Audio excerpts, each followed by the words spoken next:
খাইবারের ময়দানে যেতে হবে। এ আমার সাহাবীরা, তুমি তোমার এলাকাতে গিয়ে সংবাদটা ছড়িয়ে দেবে। এলাকায় আমার যে সমস্ত সাহাবীরা রয়েছেন সাহাবীদের কানে পৌঁছে দেবেন। সব সাহাবীরা যেন চলে আসে জিহাদের ময়দানে, যেন তারা শরীক হয়ে যায়। আল্লাহ নবী যখন এভাবে এলান করে দেন, না না সাহাবীরা তখন বাড়িকে ভুলে যান, দুনিয়াকে ভুলে যান, বিবিকে ভুলে যান, মা বাপকে ছেড়ে দেন, ছেলে মেয়ের মায়াকে ভুলে দেন, ছেলে মেয়ের মায়া মোহাব্বত ছেড়ে দিয়ে ওই সমস্ত সাহাবীরা আল্লাহ নবীর পাওয়ার জন্য, শুধু হাবিবুল্লাহকে পাওয়ার জন্য, শুধু মুস্তাফাকে পাওয়ার জন্য, আকা মাওলা রাসূলের পাককে পাওয়ার জন্য তারা সব ঘর বাড়ি ছেড়ে দিয়ে, নিজের বিবি ছেড়ে দিয়ে, ছেলে মেয়ের মায়াকে ছেড়ে দিয়ে সব বেরিয়ে আসতেন, ঘর ছেড়েছেন, আল্লাহ নবীর দরবারে হাজির হতেন। আল্লাহ নবী বলতেন সাহাবীরা যাও, চলে যাও, জিহাদের ময়দানে চলে যাও। সাহাবীদেরকে নবীজি বললেন এই জিহাদের ময়দানে তুমি যাবে, হয়তো আর ফিরে নাও আসতে পারো। এই জিহাদের ময়দানটায় যুদ্ধের ফলাফল হার জিত হতে পারে, না না চিন্তা করবে না সাহাবীরা, আমি তোমাদের নবীজি জানিয়ে দিলাম হার জিত সেটা পরের বিষয়, কিন্তু জীবনে তুমি বেঁচে ফিরে নাও আসতে পারো। এবার সাহাবী তুমি বাড়ি সেইভাবে বলে এসেছো যে আমি আমার আকা মাওলার কাছে চলে যাই, জিহাদের ময়দানে চলে যেতে হবে, আর বাড়ি হয়তো ফিরে আসবো না। জিহাদের ময়দানটা তো এমন জায়গা যেখানে জান নিয়ে টানাটানি, যেখানে জান দেওয়া দেবী ব্যাপার চলবে। এর বিরুদ্ধে উম্মতিরা খুব ভালো করে শোনো। আল্লাহ নবী সাহাবীদেরকে বললেন এ আমার সাহাবীরা তোমরা বাড়ি কি সেইভাবে অনুমতি নিয়ে চলে এসেছো? ওই সময় সাহাবীরা বলেছিলেন ইয়া রাসূলুল্লাহ, ইয়া হাবিবাল্লাহ, আজ আমরা এসেছি জিহাদের ময়দানে যাব। আপনি বদরে যেতে বলেছেন, হ্যাঁ বদরের ময়দানে যাব। উহুদে যেতে বলেছেন, উহুদের ময়দানে যাব। ইয়া রাসূলুল্লাহ, ইয়া হাবিবাল্লাহ, অবশ্যই আমরা বাড়িতে বলে আসলাম, বাড়ির সব মায়াকে ভুলে গেলাম, বাড়িতে একটাই কথা বলে দিলাম আজকে আমরা ঘর ছেড়ে বেরিয়ে যাই। আজ আমাদের এই বেরিয়ে যাওয়াটা হয়তো শেষ বেরিয়ে যাওয়া হতে পারে। এ ছেলে কাঁদবে না, এ মেয়ে কাঁদবে না, এ বিবি কাঁদবে না, মা কাঁদবে না, আব্বা কাঁদবে না। বাড়ির মানুষগুলোকে বলে আসতাম আমি আমার আল্লাহকে পাওয়ার জন্য, আমার রাসূলুল্লাহকে পাওয়ার জন্য, আকা মাওলাকে পাওয়ার জন্য এই বেরিয়েছি। বদরের ময়দানে চলে যেতে হবে, আর হয়তো সেখানে গিয়ে শহীদ হয়ে যেতে হবে। আজ আর হয়তো বাড়িতে ফিরে আসবো না। ইয়া রাসূলুল্লাহ, ইয়া হাবিবাল্লাহ, আমাদের চিন্তা আপনার করতে হবে না, তবে আমরা জানিয়ে দিলাম ফিদাকা আবি ওয়া উম্মি ইয়া রাসূলুল্লাহ, আমাদের আব্বা মা আপনার কদমের তলায় কুরবানি হয়ে যান। আমরা জিহাদের ময়দানে চলে যাব। জিহাদের ময়দানে যদি শহীদ হয়ে যায়, বাড়িতে আর ফিরে এসে আমার বাচ্চার কপালে যদি চুমা নাও লাগাতে পারে তাতে আমাদের কোনো আপত্তি নাই, বরং এই জিহাদের ময়দানে শহীদ হয়ে গিয়ে যদি আমার কামলিওয়ালাকে পেয়ে যায়, আমার আল্লাহকে পেয়ে যায়, এতে করে আমরা একবার নয় হাজার বারও দিনের জন্য, রাসূলুল্লাহর জন্য শহীদ হতে রাজি আছি। জোরে বলতে পারলেন না? মুসলমান তাদের ঈমানের কত পাওয়ার ছিল, তাদের কত ঈমানের পাওয়ার ছিল। সব ছেড়ে বেরিয়ে গেলেন রাসূলুল্লাহর জন্য, কামলিওয়ালার জন্য। যাও চলে যাও উহুদের ময়দানে। উহুদের ময়দানে মদিনা থেকে বেশ কিছুটা দূর, রাসূলুল্লাহর রওজা মসজিদ নববী শরীফ থেকে ৩-৪ কিলোমিটারের পথ। আনুমানিক এটা আমার ক্যালকুলেশনে আমি বলছি, বেশি রাস্তা নয়। মদিনা থেকে একটুখানি উহুদের ময়দানে। আমরা উহুদের ময়দানে জিয়ারতের জন্য গিয়েছিলাম, কারণ উহুদ একটি পাহাড়ের নাম।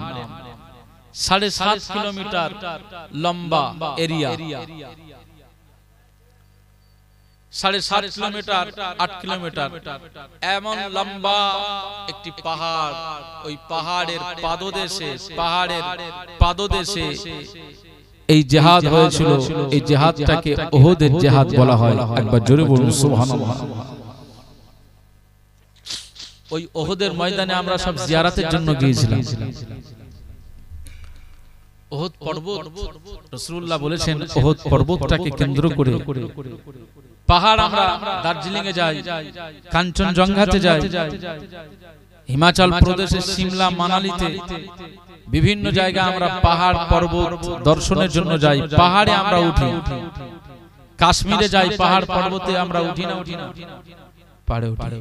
ওহদের পর্বতটা মানে পাহাড়ে উঠে দেখার তেমন ভ্রমণের দর্শনের সুযোগ নাই। আর সেইভাবেও সরকার করে রেখেছে আপনার পর্বতে ওঠার, কারণ এমন একটা পড়ে অ্যাক্সিডেন্ট হতে পারে, দুর্ঘটনা হতে পারে।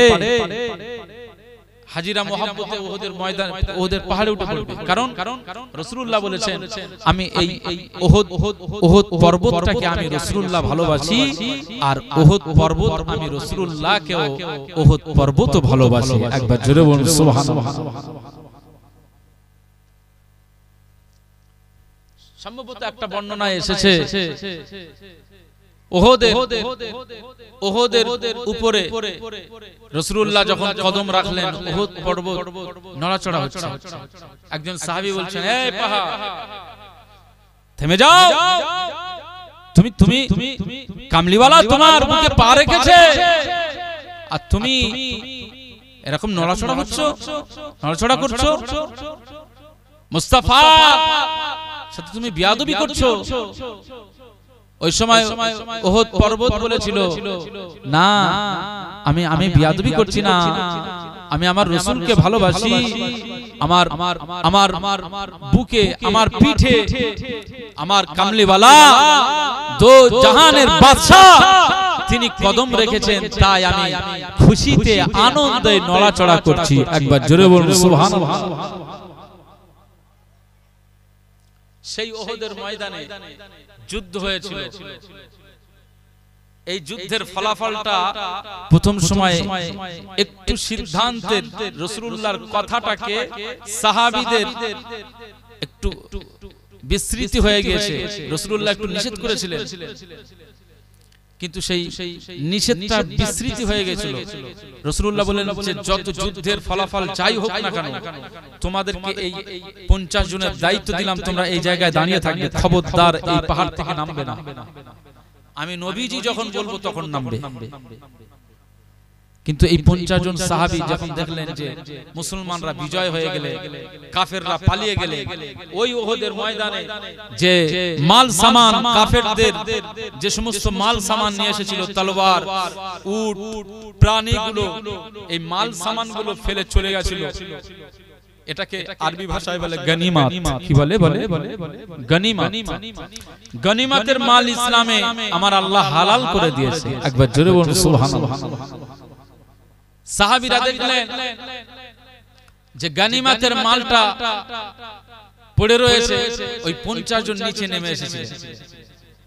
অপরদিকে কাফের বেঈমানরা ওইদিকে ওঁত পেতে বসেছিল। ওরা দেখলেন যে এই 50 জন গার্ডে যারা ছিলেন, এই সেনাগুলো সব নেমে পড়েছে।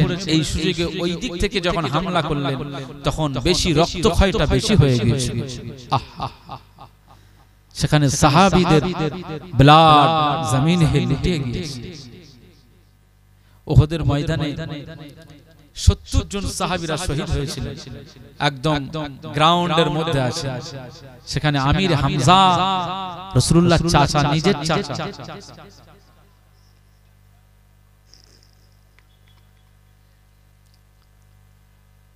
রাসূল পাক, হুজুরে পাকের নিজের চাচা কয়েকজন ছিলেন, তার ভিতরে আবু লাহাব, রাসূলুল্লাহর হুজুর পাকের নিজের চাচা।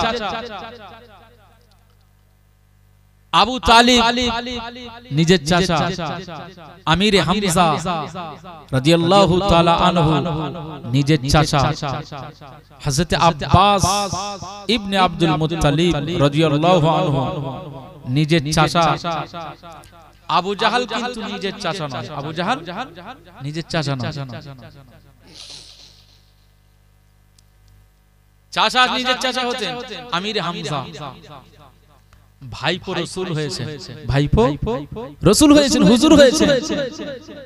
এই আমির হামজা রাদিয়াল্লাহু আনহু ভাইপো রাসূলুল্লাহর মহান মর্যাদাটাকে পৃথিবীর ভিতরে বুলন্দ রাখবার জন্য আমির হামজা রাদিয়াল্লাহু আনহু তিনি এই উহুদের ময়দানে চলে গিয়েছেন। একবার জোরে বলুন সুবহানাল্লাহ।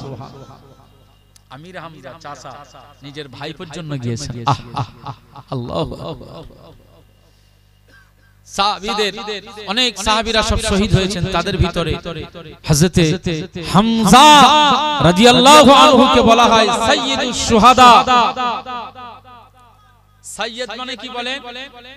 সাইয়্যিদ মানে হচ্ছে নেতা। সাইয়্যিদ মানে কি বলেন? নেতা। শুহাদা শাহীদের বহু বচন হচ্ছে শুহাদা। যত শহীদ হয়েছে সব শহীদদের মধ্যে থেকে আমার নবীজি আমির হামজা হুজুরকে সাইয়্যিদুশ শুহাদা বলে তিনি এই লাকাবটা দিয়ে মর্যাদা দান করেছেন। একবার জোরে বলুন সুবহানাল্লাহ। সাইয়্যিদুশ শুহাদা, শহীদানদের মধ্যে তিনি নেতা ছিলেন, আমির ছিলেন। মুসলমানের ছেলেরা, এ নবী উম্মত উম্মতিরা, খুব খেয়াল করে শুনুন। এই আমির হামজা আল্লাহ নবীর চাচা যান হযরত আমির হামজা রাদিয়াল্লাহু তাআলা আনহু না না না এই উহুদের ময়দানে কাফেররা কি করলেন? কাফেররা কি করলেন? না না না না আল্লাহ নবীর চাচা জানকে তারা এত কষ্ট দিয়েছিল, কান কেটে নেওয়া হয়েছে, নাক কেটে নেওয়া হয়েছে, জিহ্বা টেনে ছিঁড়ে নেওয়া হয়েছে। এ নবীর উম্মত উম্মতিরা, আল্লাহ নবীর চাচা আমির হামজাকে পেরে তারা পা কেটে দেওয়া হয়েছে, হাত কেটে দিল, নাক কেটে দিল, কান কেটে দেওয়া হলো, জিহ্বা টেনে ছিঁড়ে নেওয়া হলো, না না না না চক্ষুকে উপড়ে নেওয়া হলো। আমির হামজা রাদিয়াল্লাহু তাআলা আনহুর শরীরটাকে খণ্ড খণ্ড করে দেওয়া হয়েছে। এমন কি আমার রাসূলের পাক হুজুরে পাকের চাচা চাচা আমির হামজা রাদিয়াল্লাহু তাআলা আনহুর বক্ষটাকে ফেড়ে হিন্দা, যিনি পরবর্তী সময়ে কালিমা পড়েছিলেন, মুসলমান হয়েছিলেন। এ নবী উম্মত উম্মতিরা, এই উহুদের ময়দানে আমির হামজা রাদিয়াল্লাহু তাআলা আনহুর বক্ষটাকে দুভাগ করে দিয়ে ভিতর থেকে কলিজা বার করে নিলেন। কলিজাটাকে বার করে নিয়ে কলিজা কাঁচা চিবিয়ে চিবিয়ে খেয়েছিলেন। আল্লাহু আকবার। এই কাঁচা কলিজা যখন চিবিয়ে খায়, মুস্তাফা কামলিওয়ালা হুজুর পাক খেতে জারে জার হয়ে গিয়েছিলেন। হে নবী উম্মত উম্মতিরা, সেই দিনে রাসূল পাক তো কেঁদেছিলেন, মুস্তাফা কামলিওয়ালা তো কেঁদেছিলেন, চোখ দিয়ে পানি ঝরে যায়, দর করে গড়িয়ে যায়। চাচা জানের এই দৃশ্যটা দেখে আল্লাহ নবী সহ্য করতে পারে না।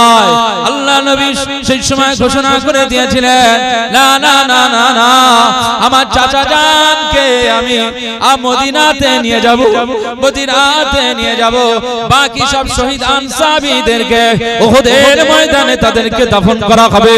না না না না না সেই দিনে যখন মাওলা রাসূল পাক হুজুর পাক বলে দিয়েছিলেন, আমার চাচা জানের লাশখানা নিয়ে আমি আমার মসজিদে নববী শরীফের পাশে, মসজিদে নববী শরীফের পাশে জান্নাতুল বাকি, এই বাকুল খানকাত, এই জান্নাতুল বাকিতে আমার চাচা জানের লাশখানা নিয়ে মুবারক লাশটাকে দাফন করে দেব।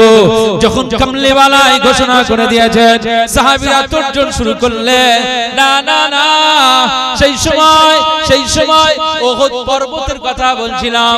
ওই সময় উহুদ পর্বতের জবান খুলে যায়। আমার আল্লাহ উহুদ পর্বতের জবান খুলে দিয়েছে।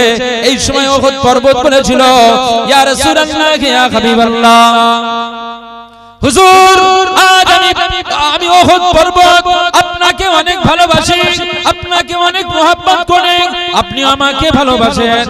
আজ এই অবস্থায় আপনার চাচা যান আমির হামজা রাদিয়াল্লাহু তাআলা আনহু শহীদ হয়ে গিয়েছেন, আপনি তার মহব্বতে তার লাশখানাকে নিয়ে আপনি মদিনাতে নিয়ে চলে যাবেন। না না না, আমি উহুদ পর্বত জানিয়ে দিলাম, আপনার চাচা জানকে এখান থেকে নিয়ে যাবেন না, আপনার চাচা জানকে এখান থেকে নিয়ে যাবেন না। আমি উহুদ পর্বত জানিয়ে দিলাম। আজ আমার কাছে আমার কোলে যখন তারা শহীদ হয়ে গিয়েছেন, আপনার চাচা জানকে আপনি যেমন ভালোবাসেন আমি উহুদ পর্বত ঠিক তেমন ভালোবাসি। ইয়া রাসূলুল্লাহ, ইয়া হাবিবাল্লাহ, আজ আমি উহুদ পর্বতের দাবি হলো আপনি আপনার চাচা জানকে উঠিয়ে নিয়ে যাবেন না। উহুদের দাবিটা আপনি মেনে নেন। এই জায়গায় এই ময়দানে সব সাহাবীদের যেমনকে দাফন করছেন, আপনার চাচা জান আমিরে হামজাকে আমি উহুদ পর্বতের নিকটে তাকেও আপনি দাফন করে দাও। জোরে বলতে পারলেন না?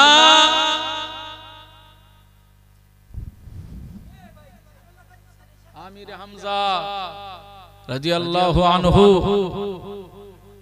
ওই একটুখানি সবাই রয়েছে আর উনি আর বাদ যাবে ওই জন্য করতেছে। ঠিক আছে, একটু ডিস্টার্ব হয়, স্বাভাবিক ডিস্টার্ব হয়। হ্যাঁ, আপনি আপনার কাজ করেন। মুসলমান রাসূলুল্লাহর সাহাবী এবং চাচা জান আমির হামজা রাদিয়াল্লাহু আনহু নিজের জানটাকে কুরবান করেছিলেন তার ভাইপো রাসূলুল্লাহর জন্য। একবার জোরে বলুন সুবহানাল্লাহ। দ্বীনের জন্য, কোরআনের জন্য, শরিয়াতের জন্য। সাহাবীরা বলছেন, ইয়া রাসূলুল্লাহ, ইয়া হাবিবাল্লাহ, আপনার চাচা জানের দেখার পজিশন নেই, দেখবার হাল।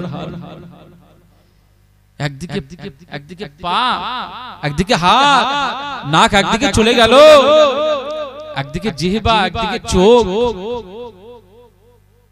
সে সময় হুজুর পাক বলেছিলেন, এ সাহাবীরা শোনো, এ সাহাবীরা শোনো, আমার চাচা জানের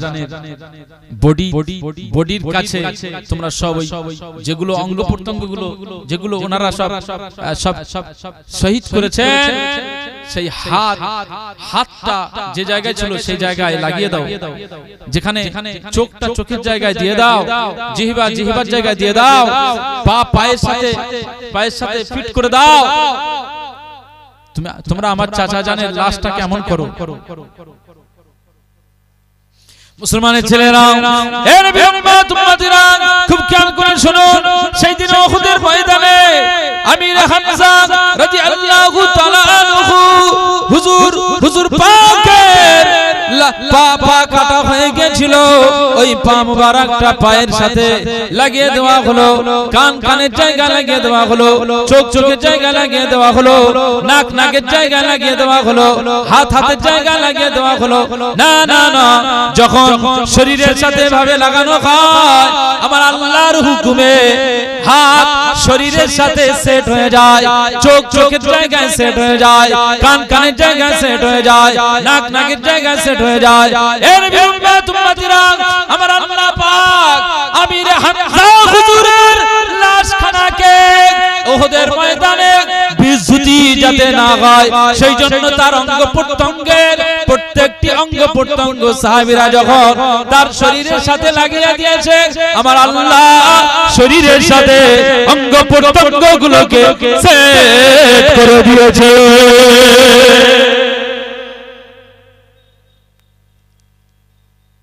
জিহাদের ময়দানে তাদের যে খুন মোবারক বার হয়েছিল, তারা শহীদ হয়েছে, বাড়ি ফিরতে পারেনি।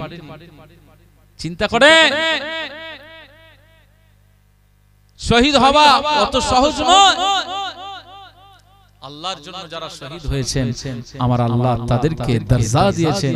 আল্লাহর জন্য যারা শহীদ হবে তাদের কবরে খানা চলে আসবে, জান্নাতি খানা, কবরে তারা জিন্দা থাকবে। মুসলমানের ছেলেরা, এর উম্মত উম্মতিরা, আরো একটি বিষয় স্মরণ করিয়ে দিই। আজ আমি আপনাদের খিদমতে একটি বিষয় স্মরণ করিয়ে দিই। আমরা যখন সাধারণ মানুষ, আমরা যখন ইন্তেকাল হয়ে যাব, আমাদের ইন্তেকালের পরে না না না না আমাদের ইন্তেকালের পরে আমাদের গোসল দেওয়া হয়। আমাদের ইন্তেকালের পরে গোসল দেওয়ার পরে আর আমাদের কাফনটা পোশাকগুলো খুলে নেওয়া হয়। এই যে আমি যদি মারা যাই, আমার এই গায়ের পোশাকগুলো খুলে নেওয়া হবে। এই যতজন বসে রয়েছেন গায়ে চাদর দিয়ে, মাথায় হাজি রুমাল মাফলার দিয়ে, যদি মৃত্যুটা এক্ষুনি হয়ে যায় না, আপনাকে বাড়ি নিয়ে যাবে, বাড়িতে নিয়ে গিয়ে আপনার এই সব পোশাকগুলো খুলে নেবে। পোশাক খুলে নেওয়া হবে। পোশাক খুলে নেওয়ার পরে একটা তক্তার উপরে আপনাকে শুইয়ে দেওয়া হবে। একটা ঘুনসি আপনার যদি থাকে সেটাও খুলে নেবে। মহিলাদের হাতে বালা রয়েছে, নাকের নাক কড়াই, কানের বালা আছে, মাকড়ি আছে, গলার হার আছে, সোনার দিয়ে সব সোনার চেন লাগানো আছে। শরীরে প্রায় ৩-৪-৫ লাখ টাকার গহনা তার রয়েছে। যদি ওই মহিলাটা মারা যায় তো তার কি ওই সোনা গহনা ওই অবস্থায় রেখে দেবে? গোসলটা ওইভাবে দিয়ে সোনা গহনা যেমনটি গায়ে লাগানো ঠিক তেমনি ভাবেই কাফন পরিয়ে কবরে ওইভাবে দিয়ে দেবে নাকি? কথা বলছেন না কেন? সবাই একমত না? আপনারা সবাই একমত? সব খুলে নেবে। ওই ইন্তেকাল হয়ে যাবে, কবরে দাফন হয়ে যাবে। 1 সপ্তাহ 10 দিন পরে ওই এইবারে ওই বালার নিয়ে টানাটানি, ওই হার নিয়ে টানাটানি, ওই মাকড়ি নিয়ে টানাটানি হবে। কোন মেয়ে কেটা নেবে, কোন ভাই কি নেবে। ভাবি মুখ গরম করে থাকবে, ওদিকে ননদ বলবে আমি এই সোনার চেনটা যে সময় করে আমি সেই দিনে ছিলাম। ওই আমার মা আমার বলে গিয়েছিল যে আমি মারা যাওয়ার পরে সোনার চেনটা তুই নিবি। ওই ভাগ বাটোয়ারা নিয়ে ঝামেলা হবে না? আল্লাহু আকবার। মা খবরে চলে গেছে, আর চিন্তা নেই। এই হচ্ছে আমরা মুসলমান, এই হচ্ছে আমরা মানুষ। দুনিয়ার প্রতি আকর্ষণ আমাদের বেশি, আখিরাতের চিন্তা বেশি করি। এই পোশাক সব খুলে নেওয়া হবে। খুলে নিয়ে গোসল দিয়ে আলাদা কাফন আপনার গায়ে লাগিয়ে দিয়ে জানাজার ময়দানে নিয়ে যাওয়া হবে। জানাজার ময়দান থেকে জানাজা হয়ে আপনাকে কবরে নিয়ে যাওয়া হবে, দাফন করা হবে। কিন্তু শহীদদের জন্য এটা হবে না। শহীদদের জন্য এটা হবে না। মুসলমানের ছেলেরা, খুব খেয়াল করে শুনুন, আমার আল্লাহ পাক শহীদদের এত মর্যাদা দিয়ে দিয়েছে, শহীদদের এত আল্লাহ ইজ্জত দিয়ে দিয়েছে। শহীদদের ক্ষেত্রে শরিয়াত একটু আলাদা করে দিয়েছে। আল্লাহ নবী দিন ও দুনিয়ার বাদশা হাবিবুল্লাহকে, নবী জনাবে মুহাম্মদ রাসূলুল্লাহকে সাল্লাল্লাহু আলাইহি ওয়াসাল্লাম বলে দিয়েছেন, যারা শহীদ হয়ে যাবে ওদের বিনা গোসলে, বিনা কাফনে, বিনা জানাজায় যেমন পোশাক পরা ছিল সেই পোশাক গায়ে থাকবে, ওই অবস্থা তাকে দাফন করা হবে। এ নবী উম্মত উম্মতিরা, যারা শহীদ হয়ে যায় ওদের গোসল দেওয়া হয় না, ওনাদের জানাজা হয় না, ওনাদের বিনা জানাজায়, বিনা গোসলে, বিনা কাফনে ওই শহীদদেরকে দাফন করে দেওয়া হয়। আমার আল্লাহ পাকের দরবারে শহীদদের এই মর্যাদা দেওয়া হয়েছে। কিয়ামতের ময়দানে সব বান্দা বান্দীরা উঠবে, সব বান্দা বান্দীরা উঠে পড়বে। আর আমার আল্লাহ পাকের শহীদ বান্দা বান্দীরাও তারা কিয়ামতের ময়দানে উঠে পড়বে। কিয়ামতের ময়দানে যখন উঠে পড়বে, কিয়ামতের ময়দানে যখন উঠে পড়বে, তাদের গায়ে কোনো কাফন নাই, বরং যে জুব্বা পরে, যে পোশাক পরে জিহাদের ময়দানে শহীদ হয়ে গিয়েছিল, ওই পোশাক পরে তারা, ওই পোশাক পরে কিয়ামতের ময়দানে উঠে পড়বে। আমার আল্লাহ পাক শহীদদেরকে লক্ষ্য করে বলবেন, তোমরা কারা? তোমাদের গায়ে ব্লাড কেন? তোমাদের গায়ে রক্ত কেন? তোমাদের গায়ে খুন লেগে আছে কেন? ওই সময় আল্লাহ পাক তো জানেন, আল্লাহ পাক তো জানেন। তারপরেও বান্দাদের মুখ থেকে শুনতে চান, বান্দাদের মুখ থেকে শুনতে চান, কারণ আমার আল্লাহ পাক বান্দাদেরকে অনেক ভালোবাসে। মুসলমানের ছেলেরা, এর উম্মত উম্মতিরা, খুব খেয়াল করে শুনুন, আল্লাহ পাকের ফেরেশতারা রয়েছে, আল্লাহ পাকের ফেরেশতারা যারা রয়েছে তারা সব প্রত্যেক দিনে বাইতুল মামুরে গিয়ে ইবাদত করে, তারা সুবহান রাব্বিয়াল আলা পড়ে, তারা আল্লাহর তাসবিহ পড়ে, তারা আল্লাহর জিকির করে। তাদের জিকিরেই তো কাজ মিটে যেত, তাদের তাসবিহ তো কাজ মিটে যেত। তারা সুবহান রাব্বিয়াল আলা পড়ে, তাদের সুবহান রাব্বিয়াল আলাতে কাজ মিটে যেত।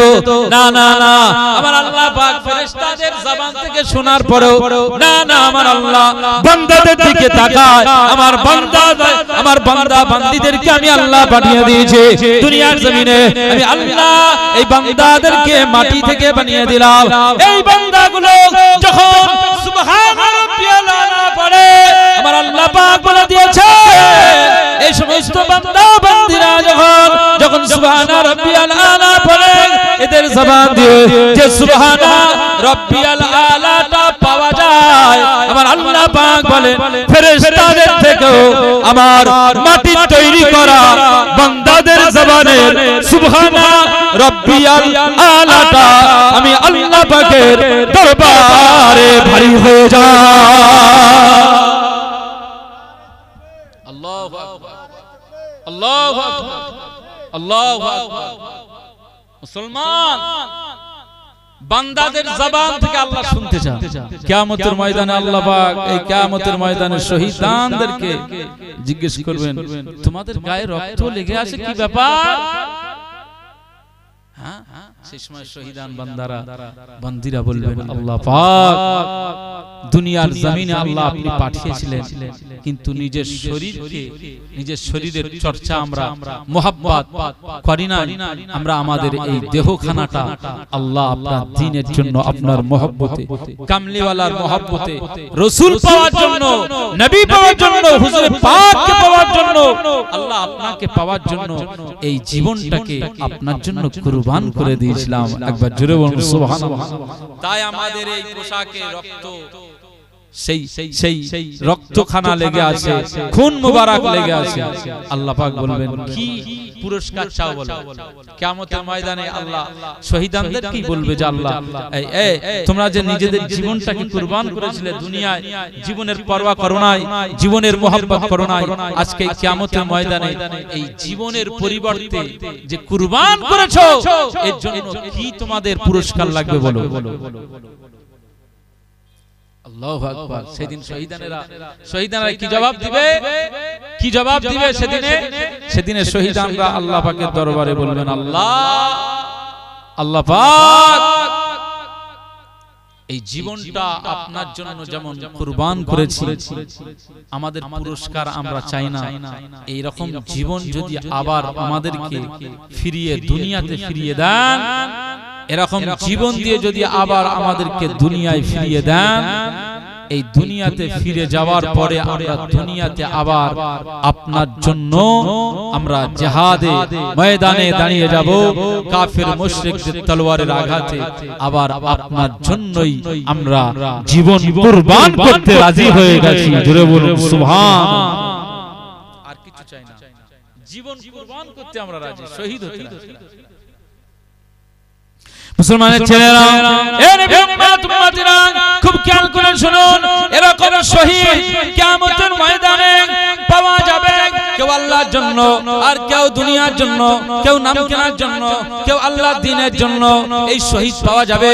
শহীদ একটা ভেজাল, আর একটা নকল, আর একটা আসল পাওয়া যাবে। আমার আল্লাহ ভেজাল নকল শহীদানদেরকে জাহান্নামায় দিয়ে দেবে, আসল শহীদানদেরকে আমার আল্লাহ জান্নাতের উচ্চ মাকাম দিয়ে দেবে। আজকে নাটাপুকুর গ্রামের মানুষগুলো বসে রয়েছে, কিয়ামতের ময়দানে নামাজি খুঁজে পাওয়া যাবে, তবে নামাজির কোয়ালিটি সম্পন্ন নামাজি পাওয়া যাবে, আসল পাওয়া যাবে, নকল পাওয়া যাবে, ভেজাল পাওয়া যাবে। ভেজাল নামাজি, ভেজাল নামাজি, ভেজাল নকল নামাজি আর আসল নামাজি পাওয়া যাবে। আমার আল্লাহ ছাঁটাই করবেন, নকল ভেজাল নামাজিদেরকে ছাঁটাই করে আল্লাহ পাক ফেরেশতাদেরকে বলবেন, এদেরকে জাহান্নামের দিকে নিয়ে যাও।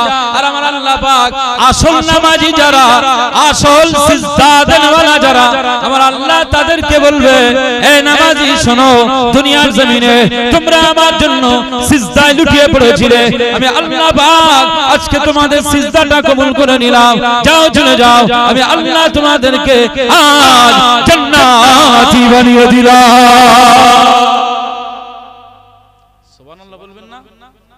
এই পিছনের মানুষগুলো বলবেন না সুবহানাল্লাহ, জখম হয়ে গেছেন, বলে হুজুর এত সুবহানাল্লাহ বলাচ্ছে জখম হয়ে গেছেন নাকি? মুসলমান যদি মজলিসে বসে সুবহানাল্লাহ না বলতে ইচ্ছে হয়, আল্লাহ পাবেন অত সহজে? আল্লাহ পেতে গেলে পরিশ্রম করতে হবে। নওহুজুর পীর কেবলা ফুরফুরা শরীফের মুজাদ্দিদুজ জামান আমিরুস